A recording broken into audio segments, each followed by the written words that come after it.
Aujourd'hui, mercredi 17 novembre, 13e jour du mois de Kislev. J'ai attendu aujourd'hui pour faire mon devoir Torah habituel, parce que au moment où je vous parle, se déroule Bezrat Hashem, la Brit Mila du petit Hadad, le fils de Ilan, à qui nous le souhaitons à lui, à sa femme, aux grands-parents, vraiment un très très grand Mazal Tov, qu'Akadosh Baruch Hu puisse faire grandir cet enfant dans la Torah, dans les mitzvot, pour l'accompagner jusqu'à la choupa ou le maasim tovim et les bonnes actions. Par la même occasion, puisque aujourd'hui il y aura la présence des Lions Hanavi dans leur foyer, au moment de la Brit Mila, qu'ils puissent apporter aussi de très bonnes nouvelles et qu'ils puissent emmener la guérison à tous les malades. Chers amis, nous approchons à grands pas d'une merveilleuse fête instituée par les Chachamim. C'est vrai que la Torah n'en parle pas, mais les Chachamim nous en parlent, et même la Gemara nous en parle, de la fête de Hanouka. Il y a dans tout le Talmud pratiquement une seule page à peu près réservée à la fête de Hanouka dans la Gemara de Shabbat. Et la Gemara de Shabbat, effectivement, nous raconte tout d'abord l'histoire que vous connaissez. Cette merveilleuse victoire entre un petit groupe de Hashmonaïm. Tout ceci se déroula pendant le deuxième temple, à l'époque du deuxième temple. Une victoire entre un petit groupe de Kohanim, de Hashmonaïm, de croyants en Dieu, contre une armée très puissante, les Grecs, qui à l'époque avaient envahi la terre d'Israël.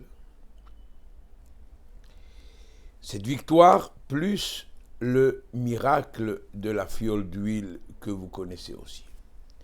Nous faisons donc Hanouka et nous allumons les bougies tous les soirs. Du premier soir jusqu'au dernier soir, et chaque soir, nous ajoutons une bougie supplémentaire. Là-dessus, déjà, une très grande leçon. Pourquoi est-ce que nous ajoutons une bougie supplémentaire? Eh bien, il faut que nous sachions que dans la Torah, il faut toujours aller en progressant. Il faut aller toujours de l'avant. On n'a pas le droit d'interrompre et de s'arrêter, mais il faut aller toujours plus. Il faut faire toujours plus. Car celui qui ne fait pas plus, automatiquement, il régresse. C'est la première leçon que nous apprenons donc l'allumage des bougies de Hanouka. En dehors des Nissim Veniflaot, des grands miracles qui ont eu lieu à cette période, nous nous rappelons en général le beau miracle de la fiole d'huile, de l'avoir trouvée, de l'avoir allumée et qu'elle est restée pendant 8 jours au lieu d'une journée, c'est vrai. Et c'est la raison pour laquelle nous faisons Hanouka. Mais nous avons tendance à oublier qu'il y a eu aussi une guerre qui a duré des années avec les Grecs. Et nous savons qu'à la fin de chaque guerre,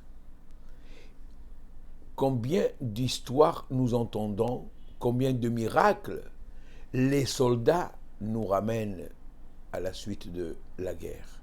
Eh bien, quand nous disons le soir de Hanouka, au moment de l'allumage des bougies, Alanissim ve'alaniflaot, sur les miracles et sur les merveilles, nous faisons allusion aussi à tout ce qui nous est arrivé pendant cette guerre qui a duré des années et que Baruch Hashem, Akadosh Baruch Hu, nous l'a fait gagner, et c'est sûrement grâce à lui et rien qu'à lui et pas à notre force personnelle parce que logiquement, on aurait dû être battu compte tenu du nombre que nous étions.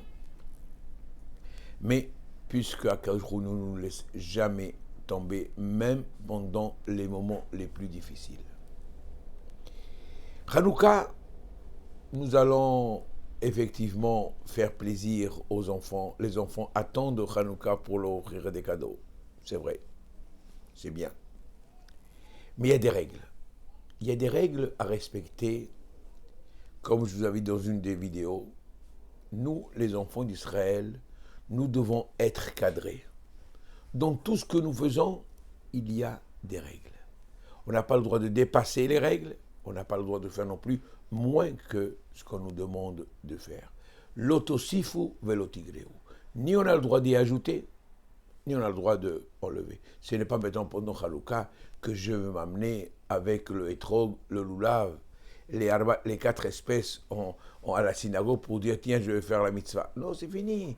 La mitzvah des 4 espèces se faisait donc à Sukkot. C'est pas à Hanouka, c'est pas pendant Sukkot que je vais allumer la Hanoukia dans la Soukha non plus. Chaque chose en son temps et chaque mitzvah, nous devons la respecter selon ses règles. Hanouka, nous devons allumer les bougies ou l'huile d'olive de préférence.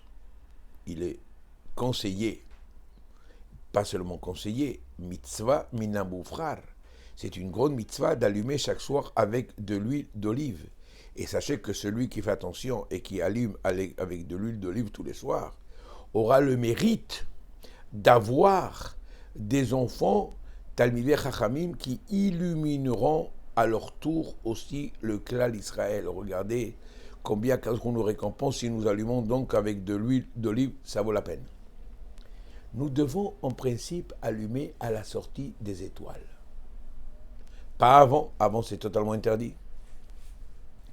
Après, nous pouvons allumer. Nous avons, c'est vrai, toute la nuit pour allumer. Mais il ne faut pas attendre. Il y a un moment précis pour allumer qui s'appelle Tzeta Kochavim, la sortie des étoiles. Et ce temps dure jusqu'à une demi-heure donc après. D'après le Rambam, par exemple, si on n'allume pas à la sortie des étoiles et pendant la demi-heure, on ne peut plus allumer. C'est fini. Il faut attendre le lendemain. On a arrêté l'avion. Il faut attendre le prochain vol.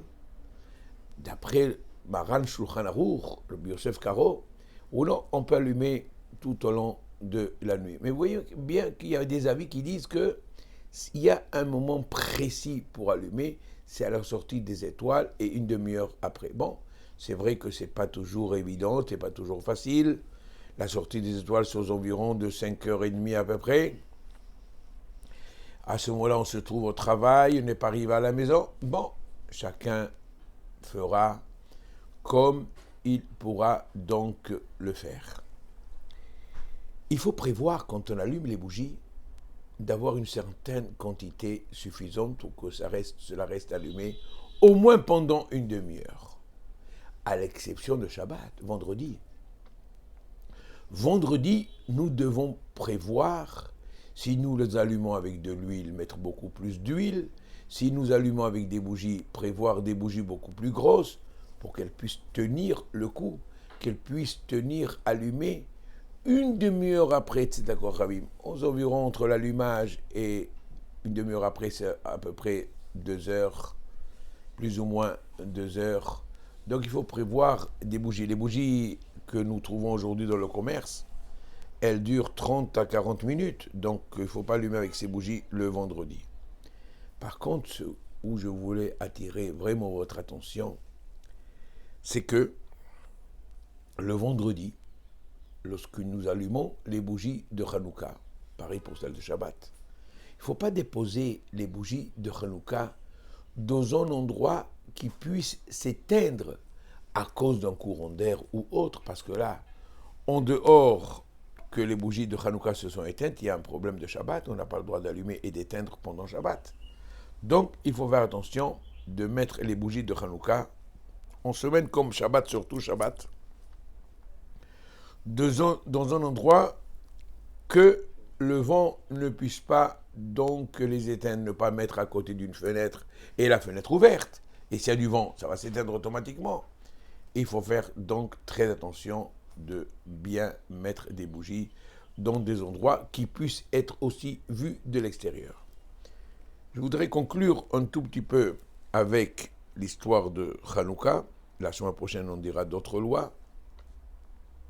Cela arrive que pendant que nous allumons les bougies de Hanouka en semaine, Shabbat c'est un peu différent, vendredi c'est un peu différent. J'allume et 5 minutes plus tard, quelques minutes plus tard, pour une raison quelconque, les bougies s'éteignent. Qu'est-ce que je dois faire?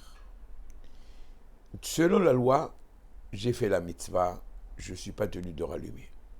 Parce que la mitzvah de Hanouka consiste en l'allumage. La preuve, la bracha, c'est les adlik, allumer. J'ai allumé.